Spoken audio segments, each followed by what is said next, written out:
So you have to understand that what they do is after he goes through the flagellum, after he gets his back shredded, they then place a robe on him.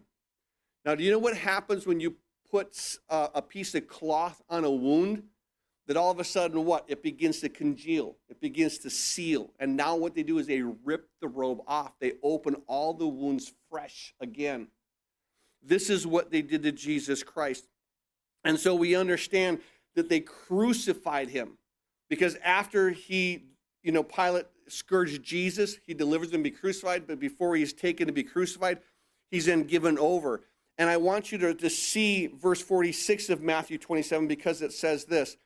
And in about the 9th hour, Jesus cried out with a loud voice saying, Eli, Eli, lama sabachthani, my God, why have you forsaken me? So what this is this, it's the first word of Psalm 22.